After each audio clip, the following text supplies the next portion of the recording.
Pues aún resuenan en Bélgica, pues las declaraciones del Papa Francisco. Unas declaraciones que levantó muchísimas ampollas en aquel país.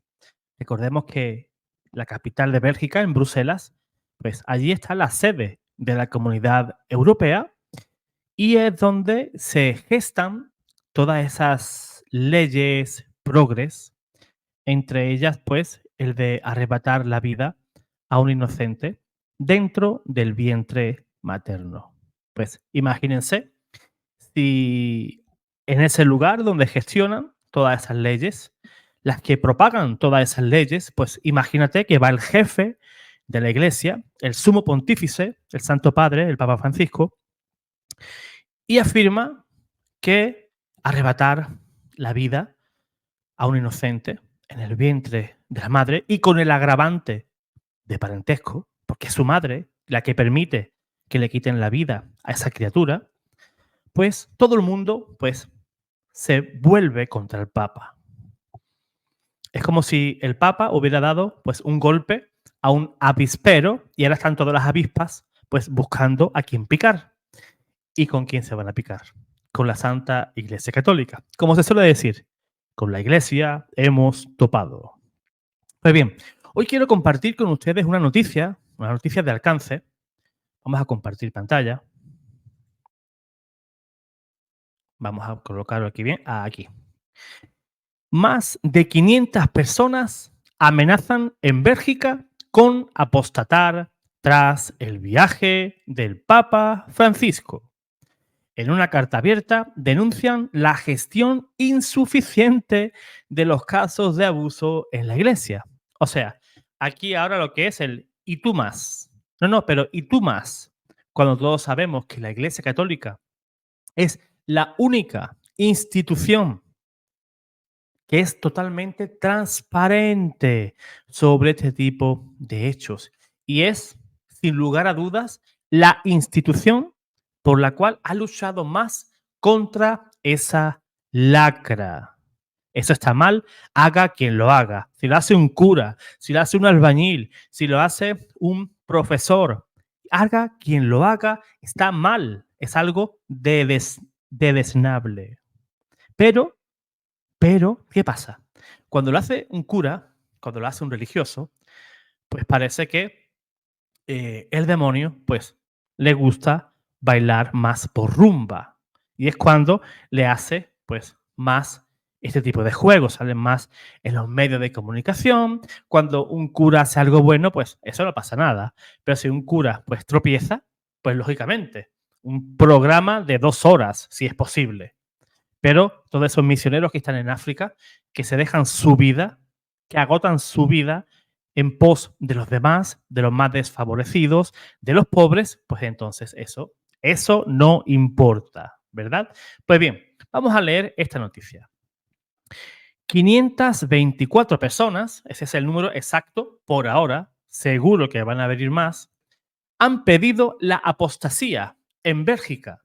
El motivo, las declaraciones del Papa Francisco durante su última visita al país, en las que calificó la despenalización parcial del voluntario, permítanme que no diga la palabra, para que no me tumben el video, como una ley asesina y definió a los médicos que lo practican como sicarios.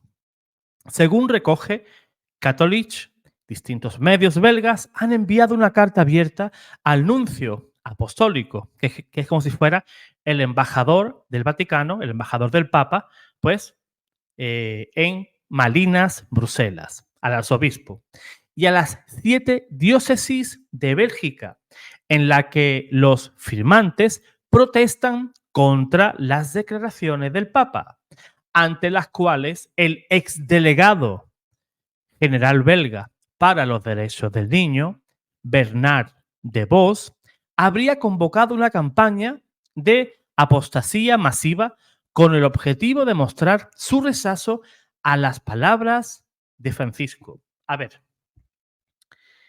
parece algo incongruente, ¿no?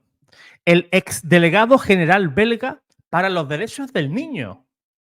O sea, una persona que debe de apostar por la vida, que debe de apoyar la vida, defender a los niños, pero no los niños de 1 año, de 2, de 3, sino esos niños aún por nacer. Pero esta misma persona es la que ha convocado pues esa campaña de apostasía masiva. Y sigue diciendo, según informes de los medios, 524, que yo diría que eso va a ir en aumento, se han sumado a esa campaña. En la carta abierta, los firmantes denuncian también la gestión de los casos de abuso en la iglesia belga y lo que consideran un apoyo y una compensación insuficientes para los afectados por los abusos. Es lo que estoy diciendo. Tú le dices, lo que tú haces está mal, y el que te dice, no, lo que tú haces está mal. ¿Verdad? Duras críticas al Papa. En el mismo momento en el que concluía su viaje a Bélgica, Francisco comenzó a recibir críticas desde Bruselas. Allí, entre otras cosas, la Universidad Católica de Lovaina rechazó en un duro comunicado su postura sobre el papel de la mujer en la Iglesia, o el propio primer ministro Alexandre de Croo fue muy contundente a la hora de denunciar la inacción eclesial ante la lacra de a los menores en su seno. Un discurso con el que el pontífice no contaba. No se le envió previamente, como suele ser habitual en esos viajes, y al que en un primer lugar no contestó, teniendo luego que improvisar en otras intervenciones para condenar con una gran energía el impacto de los abusos, ¿no?, en la iglesia. Días después, el propio de Croo salía al paso de la polémica sobre la ley del indignado por las palabras del Papa. El primer ministro anunciaba que convocaría al nuncio, Franco Coppola, para expresarle su protesta por lo que entiende que es una postura inaceptable. O sea, defender la vida, defender la vida es una postura inaceptable. Vamos a imaginar que yo soy el presidente de Bélgica y ahora yo digo, voy a hacer una ley en el cual pues vamos a arrebatar la vida no solamente a los que están por nacer, sino vamos a sacar una ley para también eliminar a los que ya han nacido. Y voy a elegir a todos esos que están ahí que están en contra de las palabras del Papa. ¿Ustedes creéis que ellos aceptarían de buen grado perder la vida? De verdad que sí, pero es fácil. Es fácil opinar, es fácil opinar sobre la vida de otro. La Iglesia defiende la vida desde su momento más incipiente, desde la concepción, hasta su final natural. La Iglesia defiende eso. Y eso no lo va a cambiar nadie, ni el Papa, ni absolutamente nadie. Jesús dijo en Apocalipsis, yo tengo las llaves de la vida y de la muerte. Pero ¿qué ocurre? Hoy me viene a mis oídos, a mi mente, esas, esas, esas palabras de la serpiente antigua en el jardín del Edén, en los cuales a nuestros primeros padres les dijo varias cosas, ¿no? Pero una de ellas, coman de ese fruto, seréis como dioses. Y el ser humano se cree Dios, se cree Dios. ¿En qué sentido? En el que acabo de decir. Se creen que son capaces de legislar leyes en las cuales ellos se otorgan ellos mismos el poder de quitar la vida y decidir, tú vives, tú mueres, tú vives, tú mueres. Y se creen dioses. Al igual que esos políticos, igual esos médicos, iguales esos padres. Y digo padres en plural, porque a veces la madre es culpable tanto como el padre. A veces el padre de esa criatura es la que empuja a esa mujer a colocarse en esa mesa. Porque si tenemos ese hijo, yo no voy a seguir contigo. Se nos va a complicar la vida.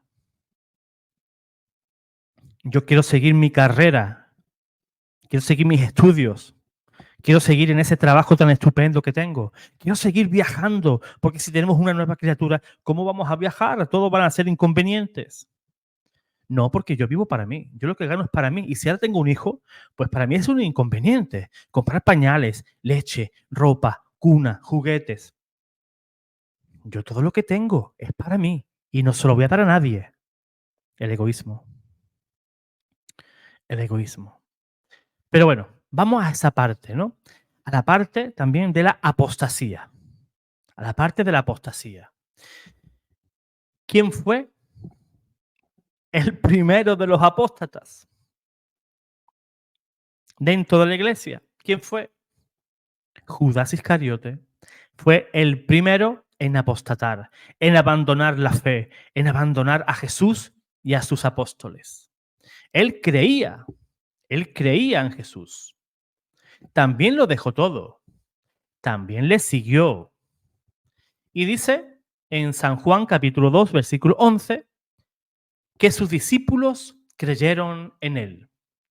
Pero fíjense cómo Judas, avanzando en ese ministerio profético del maestro y acrecentándose día a día en él, el rechazo de los judíos, el fracaso, la persecución y la inminencia de la cruz. Abandonó la fe en Jesús y lo entregó con un beso, nunca mejor llamado, el beso de Judas. Y ese señor, Judas Iscariotes, entregó a Jesús a la muerte. Ese fue el primer apóstata. La apostasía es el mayor mal que puede sufrir un hombre, o en este caso, un cristiano. No hay un mal mayor que abandonar la fe católica, apagar la luz y volver a tus tinieblas, donde en esas tinieblas, ¿quién reina? El diablo, el padre de la mentira, aquel que lo corrompe todo. Y así lo entendieron los santos apóstoles desde el principio. Primero de Juan, capítulo 2, versículos del 18 al 19.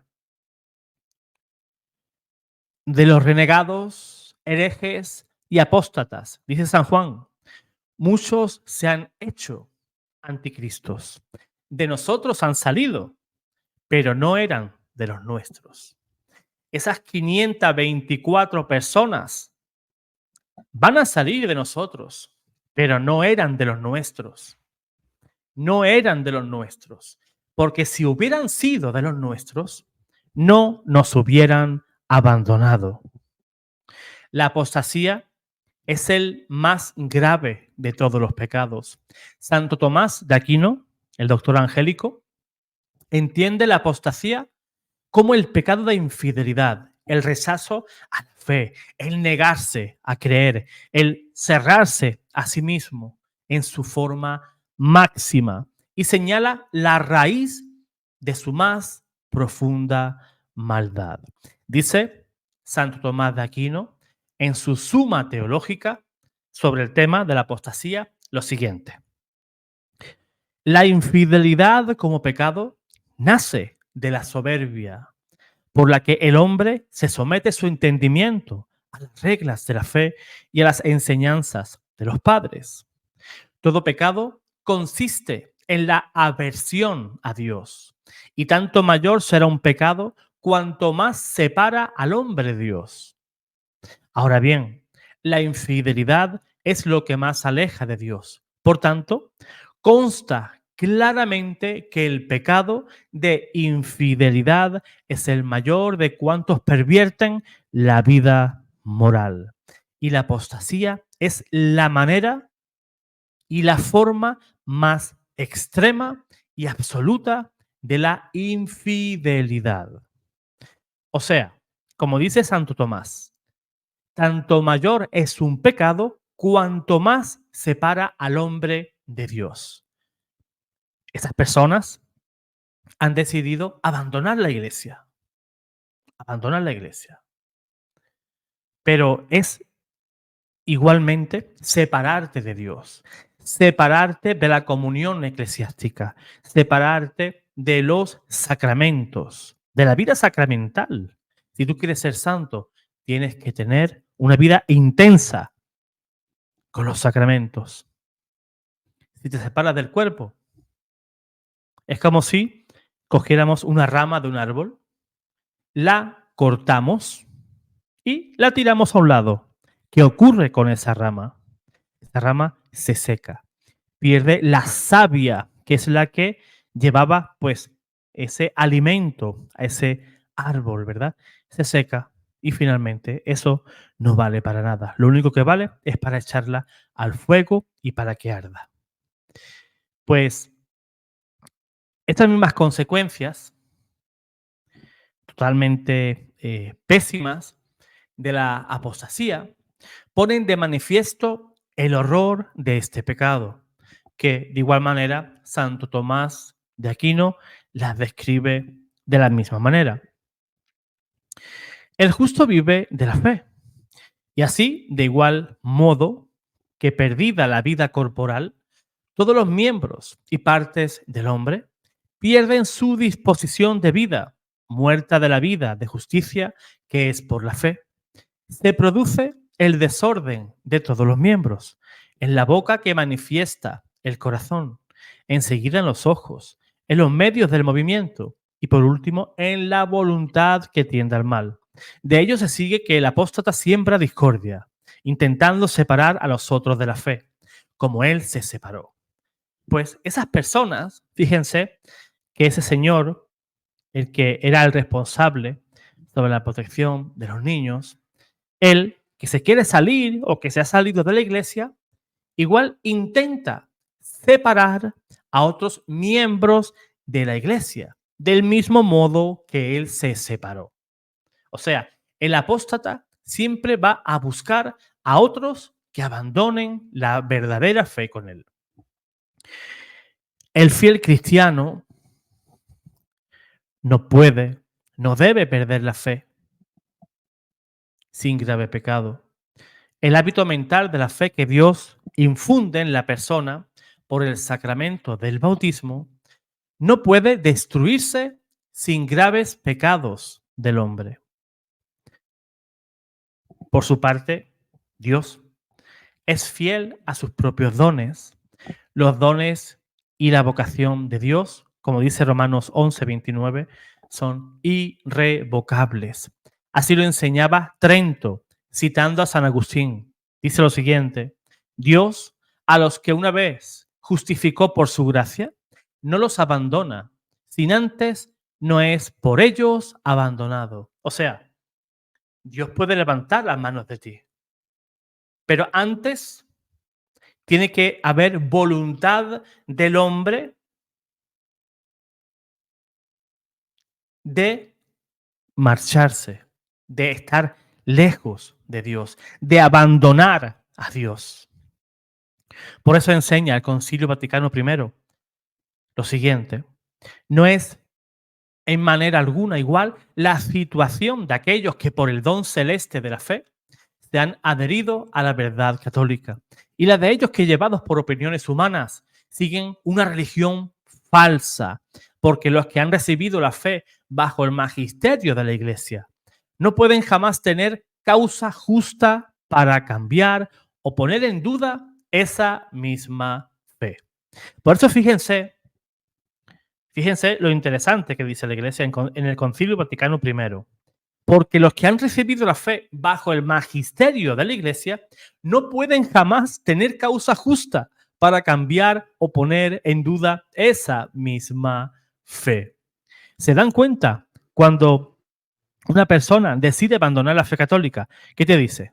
Te dice un montón de chorradas, pero nunca vas a escuchar una causa justa, jamás. Siempre un invento, una patraña, lo que sea. Incluso mentiras que no se la cree ni él. Por tanto, no existe causa justa para abandonar la Santa Iglesia Católica. Ya hubo apóstatas en los primeros siglos, en los primeros tiempos de la Iglesia.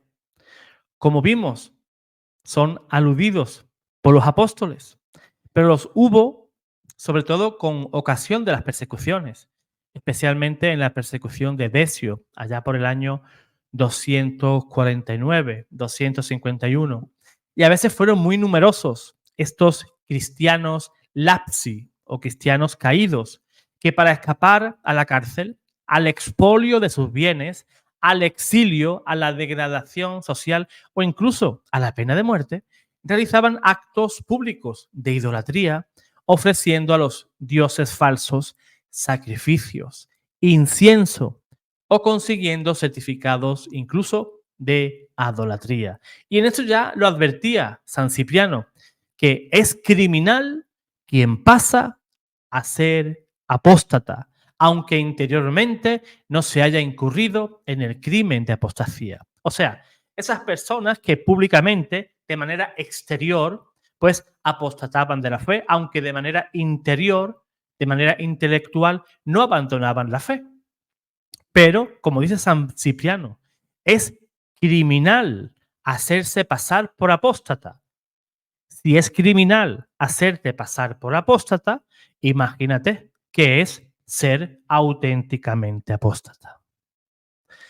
La Iglesia asigna a los apóstatas penas máximas, pero la Iglesia es madre y las madres perdonan, igual que perdonaba el padre a su hijo pródigo y lo recibe cuando regresan por la penitencia. Podríamos seguir hablando más de ese tema, del tema de la apostasía, pero yo creo que ya ha quedado bastante bien esbozado, ¿no? Lo que es ser apóstata. Muchos de ellos, no voy aquí a dar detalles para no dar facilidad a la gente para apostatar, ¿no? Ese no es el motivo del video, ¿verdad?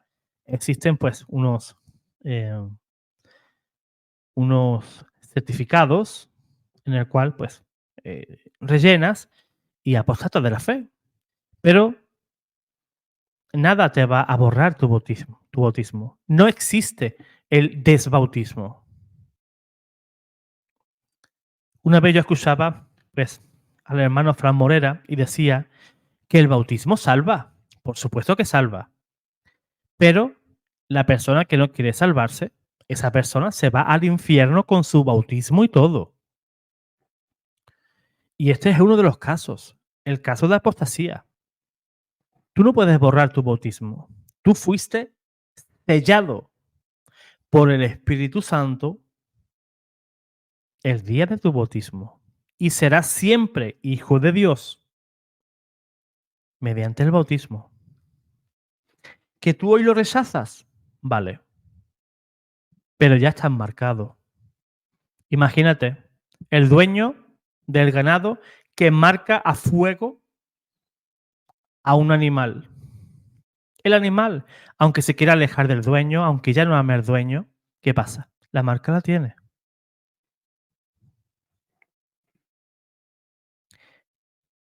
El bautismo deja en la criatura una señal indeleble, no se borra por nada, aunque te bautices en una secta protestante 50 veces. Pues pidámosle al Señor pues, que esas personas, pues que vuelvan un día al redil santo, al redil de la Santa Iglesia Católica. Esas almas también son queridas de Dios Y por eso no debe de ser motivo de escarnio que como tú y yo estamos en la iglesia, pues estemos señalando a esa gente que se va. Sino rezar el Santo Rosario para que esas criaturas puedan volver al seno de la Santa Iglesia Católica. Dios te guarde, Dios te bendiga.